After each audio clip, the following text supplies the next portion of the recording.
Bienvenidos a un nuevo video de Al Dios Desconocido. En este nuestro segundo video vamos a tocar ya los primeros versículos de Levítico 1.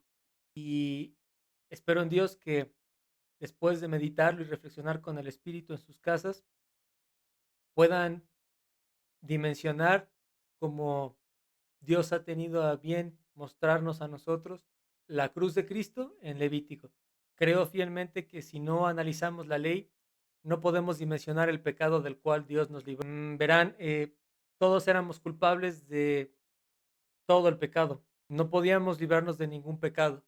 Y si volvemos a la rebelión en Génesis 3, fallamos a Dios. Le creímos más a una serpiente, a nuestro orgullo, fuimos idólatras, y lo echamos a perder. No fuimos buenos administradores, todo lo contrario, administramos mal, nos dejamos administrar por la creación, no poblamos la tierra como era debido, sino que generamos una alteración del modelo original de Dios, del matrimonio, de la sexualidad, y tomamos el fruto que Dios nos dijo que no tomáramos. Nos había dado oportunidad de tomar de cualquier fruto, pero del que nos prohibió, de ese tomamos. Nos burlamos de un Dios santo. Pero ese mismo Dios mandó a su Hijo unigénito para que muriera por el perdón de los pecados del mundo, de sus hijos. Recuerden que vamos a hablar en el canal de predestinación, en doctrina de predestinación. Creo fielmente que Dios tiene preelegidos y preescogidos por presciencia. Es lo que nos enseña Romanos y las escrituras. En general, muchas escrituras en realidad. Dios a unos eligió, a otros aborreció.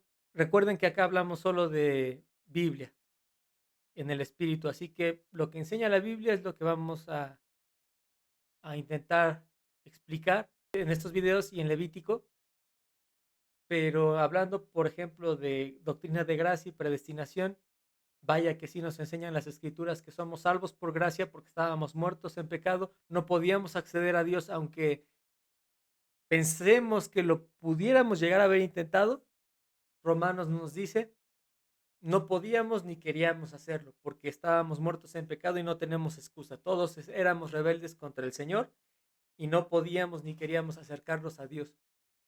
Así que Levítico empieza con una fórmula que le da el nombre al libro. El libro se llama Valligra y tiene, a la usanza de los libros de Antiguo Testamento, el nombre por el primer versículo.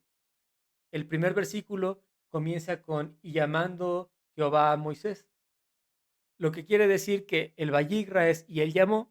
El libro tiene por título la fórmula inicial.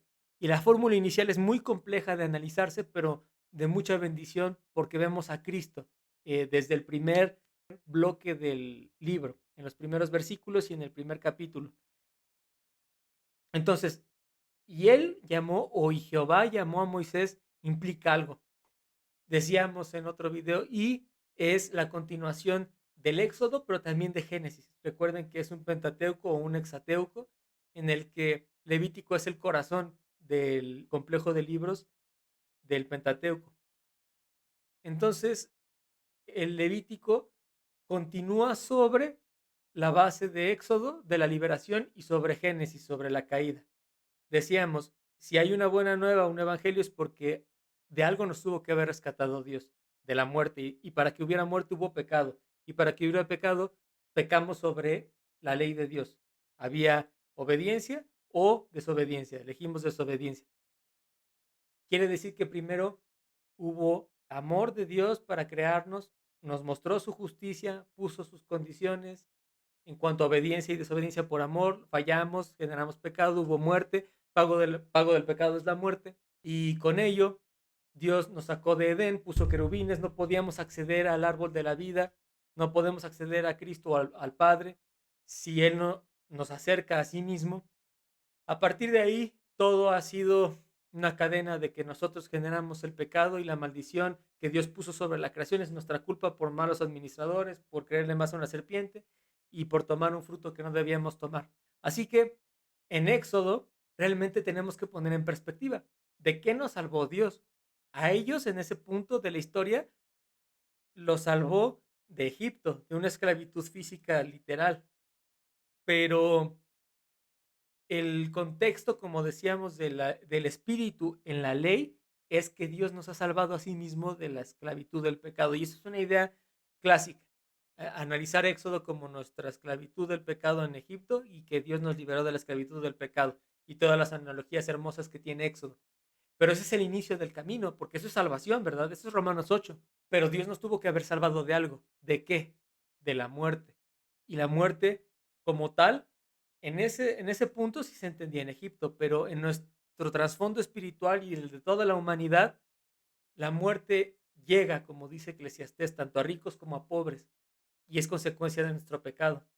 Todos vamos a morir, a no ser que Cristo venga hoy o que muramos y que vayamos con el Señor, claro, pero si Cristo viene hoy, yo soy amilenialista, creo que si el Señor viene hoy, resucitamos como postreros, y si muero yo antes, voy a un estado intermedio con el Señor y después resucitaremos con cuerpos perfeccionados, ¿no?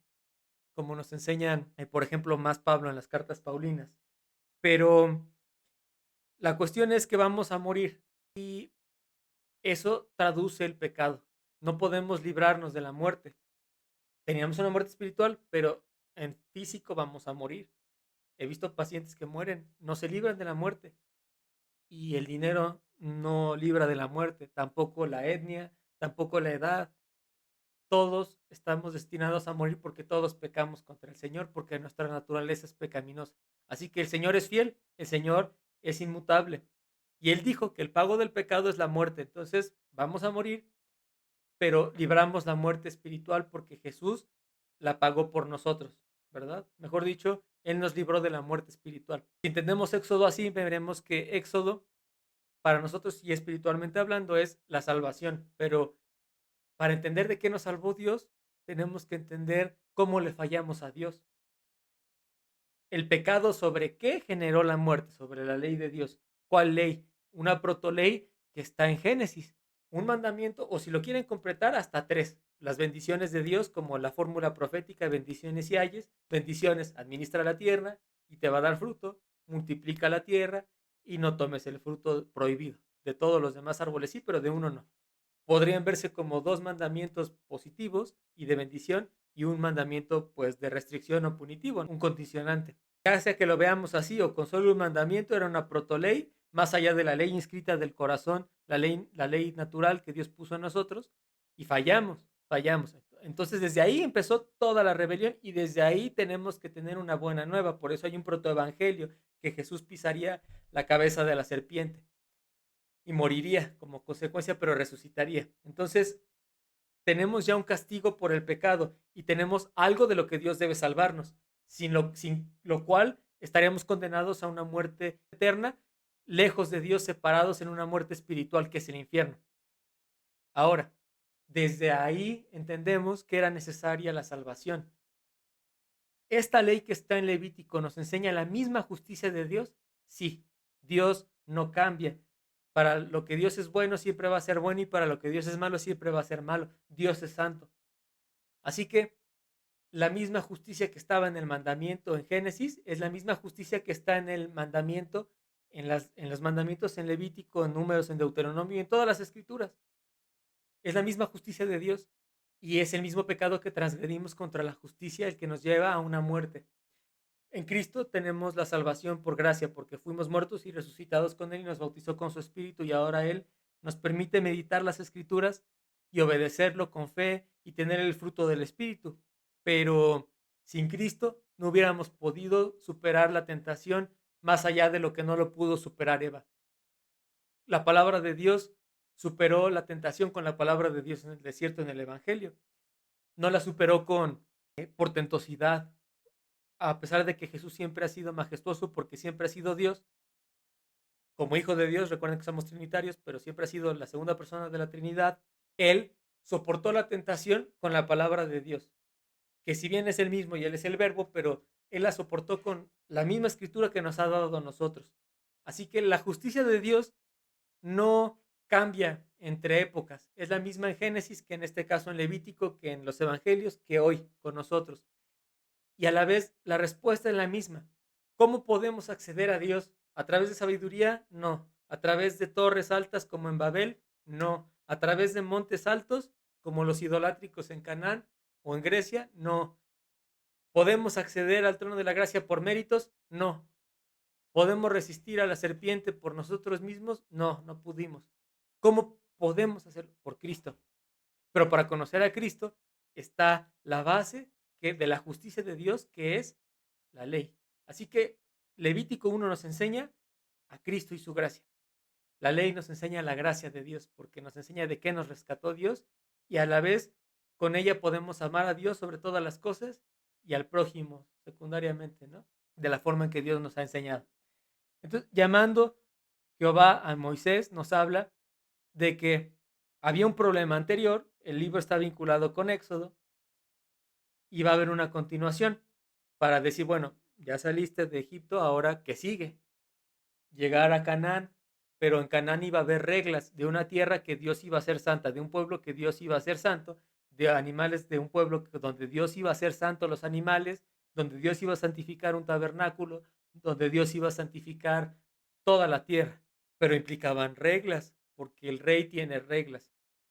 Y si creemos que Jesús instauró el reino de Dios aquí en la tierra, porque los ciegos ven, los sordos oyen y es el año favorable del Señor, el rey tiene reglas y son las mismas.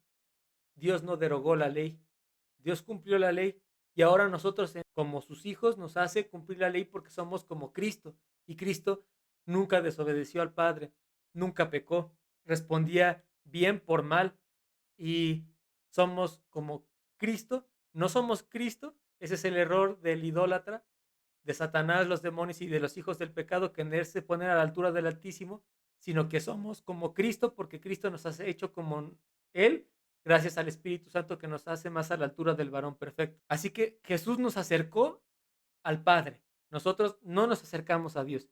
Eso, por default, tiran muchas teorías de méritos para la salvación o de que Dios me dio la oportunidad de ser salvo y después yo lo elegí. Eso no es bíblico. Recuerden, aquí hablamos de Biblia, no vamos a hablar de doctrinas de hombres, de confesiones, de opiniones personales, de relativismo, ni de sistemática en realidad. Vamos a hablar de exegética, de teología bíblica. Entonces, las escrituras son muy claras en realidad. Él nos acercó al trono de la gracia, porque Jehová, por ejemplo, habló a Moisés, no Moisés a Jehová. Moisés no fue a buscar a Jehová a la zarza. Moisés no fue a buscar a Jehová al Sinaí. Moisés no se le ocurrió salir de Egipto en Éxodo y sacar al pueblo. Dios llamó a Moisés. Dios llamó a Moisés aquí para darle a la ley al pueblo como intercesora en ese caso. Y Dios nos llamó porque el pastor llama a sus ovejas y sus ovejas escuchan su voz, pero Dios llama primero. El verbo, recuerden, está en Juan, el verbo, en el principio era el verbo, está en Génesis, Dios hablando y creando. Entonces, aquí esta fórmula también nos habla que el mismo Dios que creó en Génesis y que está en Juan, es el mismo Dios que está llamando con una palabra audible a Moisés, a quien conoce, a su hijo, por su nombre. Nos llama a nosotros también, gracias a Cristo. Y cuando el Padre nos ve, no ve al humano pecador que era, sino que ve a Cristo en mí.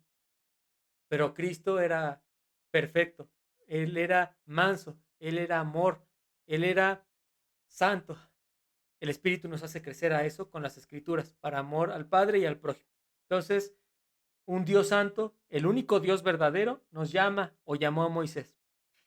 Y dice la Escritura en la Biblia textual que estoy ocupando acá, en Logos. Le habló desde la tienda de reunión. Así que Dios habló, nos habló y desde una tienda de reunión. Es decir, desde un lugar en el cual era Dios con nosotros. El concepto Emmanuel, que está en Isaías, recuerden que se tiene que leer a la luz de los nombres que Dios le estaba dando al profeta. A nuestro hermano, Dios les estaba dando nombres de cosas que iban a estar pasando. Y en ese contexto, Emmanuel es el tercer nombre que Dios le revela a Isaías y que implica a Dios con nosotros. Entonces, los otros dos nombres que Dios le da son nombres que implicaban cosas para con el pueblo. Emmanuel también implica un significado, Dios con nosotros. Así que el concepto de Dios con nosotros siempre ha estado, Dios con nosotros, sus hijos. Aquí estaba con Moisés. Recuerden, la cruz es retroprospectiva en cuanto a salvación. quizás estoy ocupando un concepto que ocupamos mucho en bioestadística, en medicina, pero la cruz de Cristo lavó para el pasado y para el futuro, porque para Dios no hay límites, para Dios no hay tiempo. Eso explica por qué Abraham es cristiano, hijo de Dios, y a la vez nosotros somos Israel, ¿no? Porque somos un pueblo en un solo pacto. Claro, somos añadidos, somos pueblo escogido o linaje, real sacerdocio, por eso, entendiendo Primera de Pedro, estamos estudiando Levítico, porque aquí se ve el ministerio sacerdótico de Cristo y por lo tanto como nuestro sumo sacerdote de nosotros como sacerdotes de Dios. Pero la situación es que cuando lo analizamos así, Dios con nosotros implica que Dios siempre ha estado con nosotros, sus hijos, y por eso somos hijos de Abraham en la fe, porque somos hijos del Señor. No necesariamente étnicos, lo sabemos, sino que compartimos la misma fe que tenía Abraham, porque el Espíritu nos ha dado la misma fe para creer en el Señor, porque Él nos escogió primero y Él nos hizo creer en Él. Así que, en ese sentido, la tienda de reunión implica, como decíamos, en esa época, como las casas, todos tenían una tienda de reunión. La tienda de reunión era el lugar donde Dios estaba entre el pueblo, pero no de forma panteísta, ¿no? No estaba mezclado en la creación, sino que Él le daba sentido a la tienda de reunión porque la sellaba como el lugar donde se reunía en ese momento con Moisés, luego también con Aarón y el real sacerdote o el sumo sacerdote, y por grados de santidad, como veremos en el tabernáculo, y lo pueden checar en Éxodo, con los demás sacerdotes y levitas. Así que la cuestión aquí es que el concepto de Dios con nosotros es que si bien no tenemos acceso al Padre desde la caída en Génesis, el Hijo nos ha mostrado al Padre. Y todo lo que nosotros vemos en el Hijo es del Padre y del Padre en el Hijo, y el Espíritu nos muestra de ambos. Así que Cristofanías realmente, la zarza, acá, porque nadie ha visto al Padre desde entonces por la naturaleza caída. Y eso es economía de la Trinidad. Así lo decidió la Trinidad, lo creemos, está bíblico, no es tradición. Acá el mismo Dios que después se encarnó en la Virgen, aquí estaba con nosotros también, con el pueblo sacándolo de Egipto, en un tabernáculo, reuniéndose con el pueblo. Y algo curioso es que el tabernáculo era humilde, no era una tienda ostentosa con muchos lujos. Ustedes cuando lo analizan así se dan cuenta porque Dios se muestra un poco renuente con la idea de David del templo.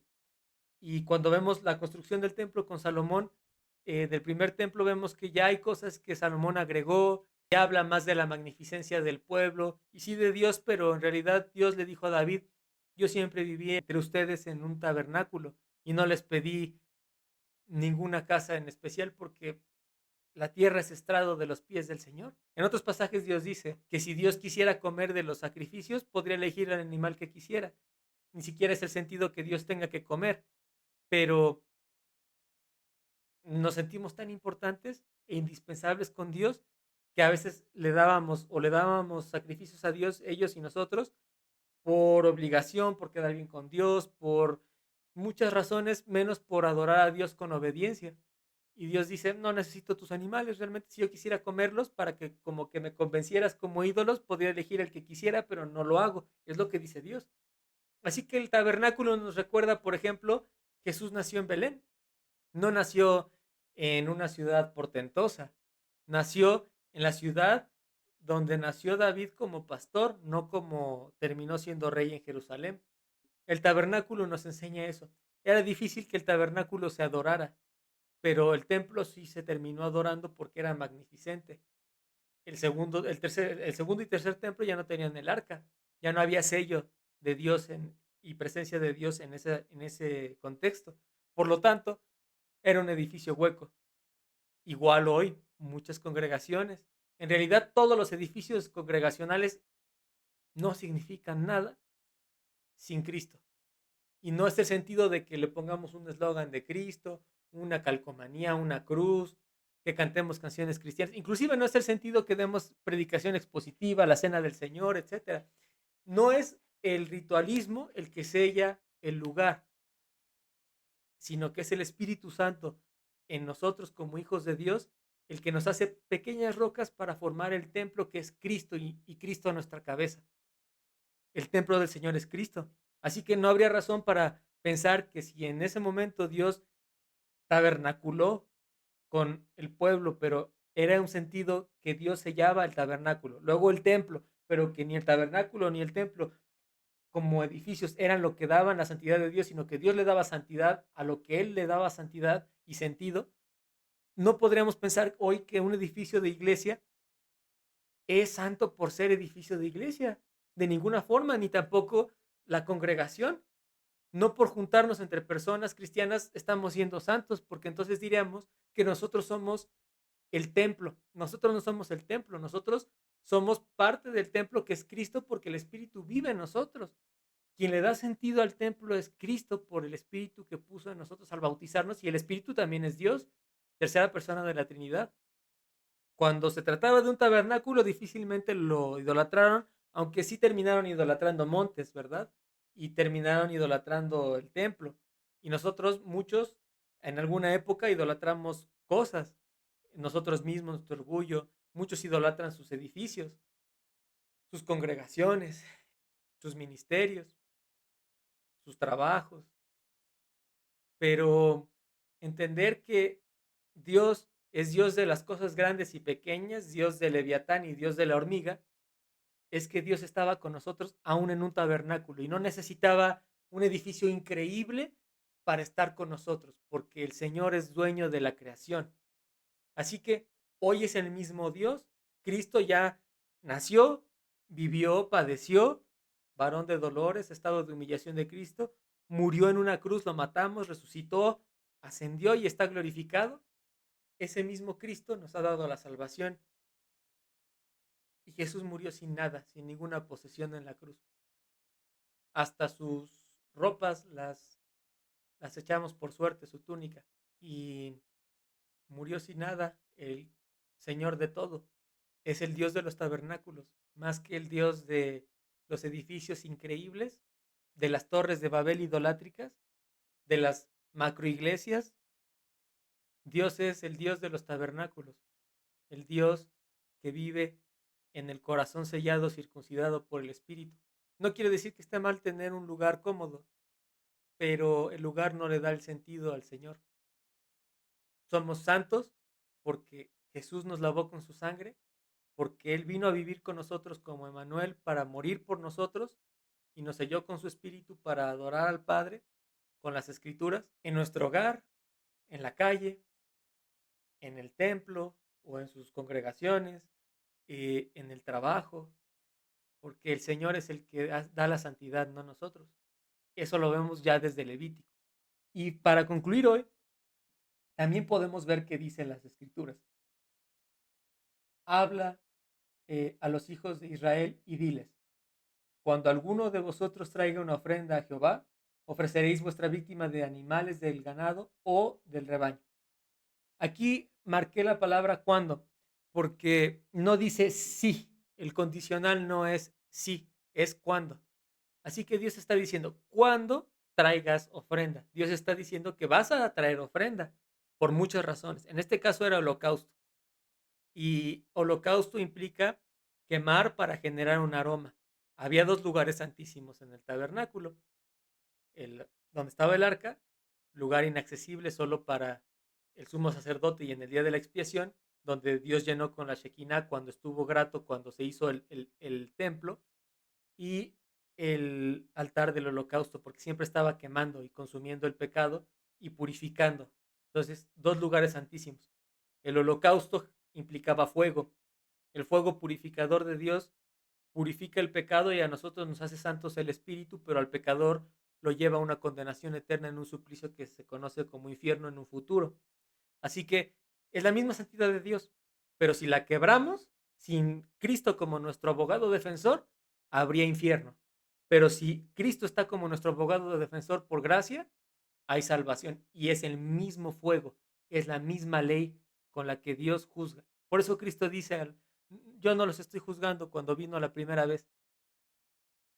Se juzgan ustedes mismos por la ley que tienen. Si vemos la ley o Levítico de forma legalista, nos juzgaríamos a nosotros mismos porque reposaríamos sobre nuestros méritos. Pero recordando Génesis 3, toda la acción que nosotros hagamos sería orgullosa porque es idolátrica y contaminada para con Dios. Pero si descansamos en la cruz de Cristo y en la gracia, Él es perfecto y Él es Dios y Él es amor y misericordioso. Entonces recuerden, Dios es misericordioso y Dios es justo, pero jamás es injusto. Y esa es una suma teológica muy importante porque si entendemos bien el concepto del pecado y la depravación total, estábamos muertos en pecado, pero todos teníamos todos los pecados, todos. Cristo ninguno, porque Cristo es Dios, pero también desde que encarnó 100% hombre y Él logró ser obediente desde su humanidad, desde un tabernáculo, desde ser pastor, siervo sufriente, desde ser cordero inmolado. Si bien es cierto que Dios también tiene las imágenes de un león rugiente, de el Dios tan portentoso que conocemos en Antiguo y Nuevo Testamento y que va a generar un juicio el último día de la creación, en el día del Señor, también vemos la imagen del Cordero inmolado en Revelación, porque es el mismo Dios, el Dios que es tardo para la ira, pero que cuando se llene la copa rebosando de juicio y justicia, va a caer sobre el hijo del pecado. Pero para nosotros hay gracia en Cristo. Entonces, esto nos enseña Levítico que cuando ofrecemos sacrificio, ofrenda, cuando, no sí, cuando tiene que ser sobre la base de algo, un holocausto, y sobre la base de las instrucciones del holocausto, que era dentro de las tres opciones que nos da Dios por posibilidades económicas y a veces también de tiempo, es ofreceréis víctima de animales del ganado o del rebaño y si su ofrenda es un holocausto del ganado, ofrecerá un macho sin defecto. Lo traerá a la entrada de la tienda de reunión para que sea acepto en favor suyo ante Jehová, apoyará su mano sobre la cabeza de la víctima y le será acepta para hacer expiación por él. Esta primera fórmula en estos versículos nos habla de cómo Dios da un protocolo de inicio de relación con Dios. Ustedes piensen en una carta. Empezamos o en un mensaje, empezamos una carta o un mensaje con un hola. Cuando nos enojamos con alguien y queremos pedirle perdón, empezamos con apapachos, con la respuesta amable, eh, que es apacible. No empezamos con gritos, ¿verdad? Empezamos con un regalo, con un abrazo. Es decir, por algo se empieza la relación o se restaura. Así que en este entonces restaurábamos la relación con Dios a través de la obediencia del holocausto por la quema del animal sin mancha. Un animal sin mancha que tenía que ser sin defecto, de acuerdo a las órdenes de Dios, como lo veremos en las siguientes ocasiones, y lo traíamos a la entrada de reunión. No entrábamos directamente hasta el lugar santísimo, era la entrada, y ya después veremos el proceso. Entonces, no podíamos acceder al trono de la gracia, ni siquiera en este modelo de forma completa. Ahora tenemos acceso. El velo lo rompió Cristo con su sangre pura y perfecta. Ya lo veremos también, pero Cristo nos acercó al Padre, nos dio al Espíritu y Él está en nosotros a través de sus escrituras y del Espíritu. Por lo tanto, no tenemos de qué tener miedo, tenemos nuestro ejemplo en Cristo y la forma de amar a Dios sobre todas las cosas y al prójimo. Tenemos que obedecer al Señor por amor. En este sentido, el animal era sin defecto, era profético de Cristo, un macho sin defecto. Jesús es Dios y es hombre hoy, sin defecto, y entonces con ese aroma grato para con Dios cuando se quemaba el animal después de todo el proceso que veremos, que se tradujo en después de la cruz de Cristo cumpliendo toda su vida con obediencia en la ley, siendo obediente al Padre, siendo inmolado en la cruz, se cumple un holocausto perfecto, un aroma grato al Señor que genera contentamiento con el Señor y nos restaura en la relación con Dios. Entonces, antes de volver a hablar con Dios, de tener paz con Dios, de que Dios perdone nuestros pecados, de que Dios tome el producto de nuestras manos como agradable, teníamos que estar de nuevo en relación con Dios. Y nosotros no podíamos, ni queríamos, pero Cristo nos hizo criaturas nuevas, muriendo y resucitando conjuntamente con Él, y nos dio su Espíritu, y ahora ya podemos acceder a Dios. Ese fue el éxodo, sacarnos del pecado y hacernos morir y nacer de nuevo a nuestra naturaleza. Pero eso es salvación, santificación que comienza con salvación, como fruto de la salvación verdadera y de la fe verdadera en el Espíritu, es caminar con el Señor.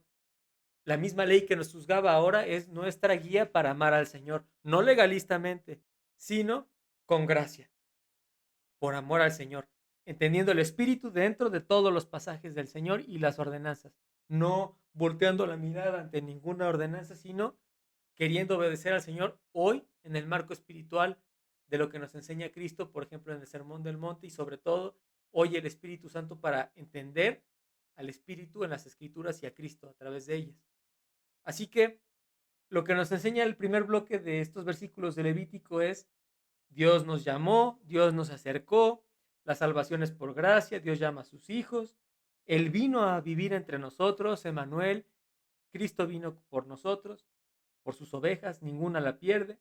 Cuando ofrecemos sacrificio, cuando se ofreció el sacrificio de Cristo, Él dio su vida, nadie se la quitó, Él dio su vida, fue un holocausto que implicó como la quema de estos animales, pero Él fue entregado en la cruz, fue recibido como un aroma grato a Jehová y fue un macho sin defecto. Y entonces estuvo en la entrada de reunión y vamos a ver después cómo pudimos ya acceder, sobre todo en los capítulos que tienen que ver con la oficiación de los sacerdotes, ya pudimos acceder al trono de la gracia y comenzar a obedecer a Dios y que Dios diga: ok, ya tenemos una relación, ahora vamos a platicar, vamos a perdonarte tus pecados, vamos a trabajar contigo para que seas cada vez más a la altura del varón perfecto que es Cristo, mi hijo, es lo que dice el Padre. Recuerden que somos coherederos, adoptados, no originales, adoptados, gracias a la bondad, misericordia y al amor de Cristo. Pero esto es lo que se entiende mucho como ¿qué fue primero? Si Dios nos hizo nacer de nuevo, la regeneración, o nos justificó. Y es muy claro que escrituralmente Dios primero nos justificó y luego nos regeneró. Primero Dios nos acercó a sí mismo y en ese momento nos hizo justos gracias a la sangre de Cristo y luego nos hizo nacer de nuevo para crecer en santificación con el Espíritu. No pudo habernos hecho nacer de nuevo antes de justificarnos. Entonces, ¿cómo lo traducimos aquí? Es muy obvio en las Escrituras. Dios nos sacó en Éxodo, Dios nos justificó. Ahí todavía no había holocausto, todavía no había una relación renovada con el Señor, pero Dios ya nos había sacado de Egipto, Dios ya nos había sacado del pecado, Dios ya nos había visto justos por Cristo. Y ya sacándonos de Éxodo, ¿ahora qué vamos a hacer? Renovar la relación con Dios. ¿Quién lo hace? Dios mismo. Y ahí sí, holocausto. Sobre la base de la cruz de Cristo, una relación renovada con Dios nos va a regenerar, o nos regeneró, mejor dicho, cuando nos hizo nacer de nuevo con nuestro bautismo del Espíritu que Jesús mismo nos dio y empezamos a caminar en santidad. Y a partir de ahí vamos a ver los siguientes capítulos de Levítico, pero en siguientes videos, porque todavía tenemos que ver gran parte de Levítico 1, que es una gran bendición en Cristo. Así que recuerden, Levítico es gracia de Dios. La ley nos enseña la gracia de Dios y la gracia de Dios está sobre la base de la ley para entender al Señor. Que la paz del Señor sea con ustedes y los vemos la siguiente ocasión.